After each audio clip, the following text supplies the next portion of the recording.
রামায়ণের মন্থরাকে চিনেন না এমন লোক খুঁজলে হয়তো একটাও পাওয়া যাবে না। মন্থরাকে সকলেই চেনেন, যিনি রামায়ণের খলনায়ক, যার কথাতে পুরো অযোধ্যার চিত্র পাল্টে গিয়েছিল। রামচন্দ্রকে যেতে হয়েছিল 14 বছর বনবাস, যার কথাতে রানী কইকেয়ী তার ছলনায় পড়েছিলেন। এই সেই মন্থরা। এই সেই মন্থরা কি এরকমই ছিলেন? না, তার নিজের সংসার তিনি নিজে গলা টিপে খুন করেছেন। অনেকেই জানেন যে মন্থরার বিয়ে হয়নি, সংসার ছিল না, অবিবাহিতই ছিল, চিরকুমারী ছিল, তিনি রাজমাতা কৈকেয়ীর দাসী ছিলেন। একথা সত্য। রাজা দশরথের স্ত্রী কৈকেয়ীর সেবাদাসী ছিলেন। এই সেই মন্থরা। তিনি প্রথমে মন্থরা ছিলেন না, তিনি ছিলেন রাজকুমারী। সেই রাজকুমারীর প্রথম নাম ছিল রেখা।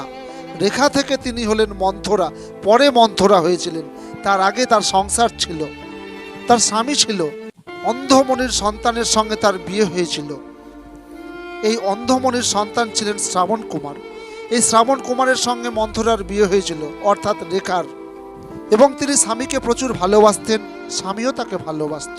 কিন্তু তার স্বামী ছিলেন অত্যন্ত পিতামাতা প্রিয়, পিতামাতার প্রতি ছিল চরম ভক্তি, যিনি পিতামাতাকে ঈশ্বর মনে করতেন। পৃথিবী একদিকে, তার পিতামাতা একদিকে। এই পিতামাতাকে ভালোবাসতে গিয়ে তার জীবনে নেমে আসে এক অন্ধকার ঘোর। এই সেই মন্থরা তার শ্বশুর শাশুড়িকে অবজ্ঞা করতেন, দেখতে পারতেন না, ঝগড়া করতেন, ঝামেলা করতেন, কুমন্তব্য করতেন, খেতে দিতেন না, বাড়ি থেকে বের করে দিতেন। প্রতি মুহূর্তে স্বামীর সঙ্গে দ্বন্দ্ব করতেন, ঝগড়া করতেন। একজন ধার্মিক স্বামীর সঙ্গে বচসায় মেতে থাকতেন। মন্থরার বাড়ির লোকজন, তার শ্বশুরকুলের লোকজন শ্রাবণ কুমারকে অতিষ্ঠ করে তুলেছিল, পাগল করে দিয়েছিল ঝগড়া করে করে, যে তার পিতা মাতাকে সে ভালোবাসে বলে, দেখে বলে। আক্ষেপ, ক্ষোভ আর হৃদয় ভরা অশ্রু নিয়ে সেই স্ত্রীকে তিনি পরিত্যাগ করেন। সেই স্ত্রীকে তিনি পরিত্যাগ করেন এবং সে পিতা মাতার সঙ্গে তীর্থযাত্রায় বেরিয়ে যায়। এই সেই মন্থরা, যে নিজের সংসারকেও গলা টিপে খুন করতে বাধ্য করেছিল, নিজের সংসারকেও সেই সংসার বলে ভাবেনি। এই সেই কুটিল বুদ্ধি কুজি মন্থরা, যার সহজ সরল ধার্মিক স্বামীকেও সে গ্রহণ করতে পারেনি। এই কুটিল নারী, এই মন্থরা যেখানে যাবে সেখানেই অশান্তি করবে। সে আপন নিজ পর কিচ্ছু জানে না, সে শুধু নিজের জেদ বোঝে। কিন্তু সে আবার স্বামীকে ভালোবাসত, কিন্তু শ্বশুর শাশুড়িকে সে মোটেও পছন্দ করতেন না। শ্বশুর শাশুড়িকে নিয়ে অসন্তুষ্ট ছিলেন। শ্বশুর শাশুড়িকে 24 ঘন্টায় কুনজরে দেখতেন, দ্বন্দ্ব করতেন, ঝগড়া করতেন, গালিগালাজ দিতেন। সেই মন্থরা কিনা রাজরানীর সেবাদাসী। তারই ছলনায় রামচন্দ্রের 14 বছর বনবাস।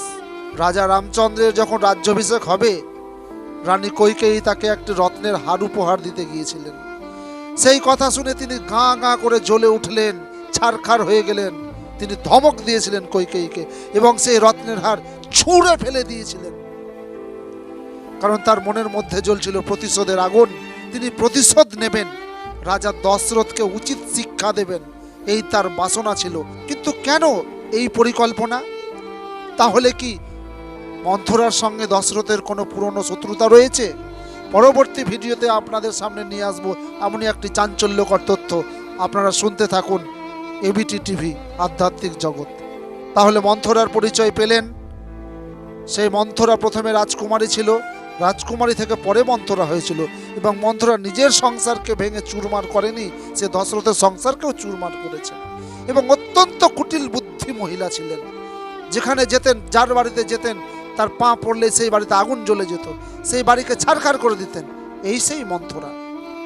তাকে তিরস্কার সহ্য করতে হতো। তার রূপ চেহারা ভালো ছিল না বলে লোকে তাকে দেখে হাসাহাসি করতো, তামাশা করতো, ঠাট্টা তামাশা করতো।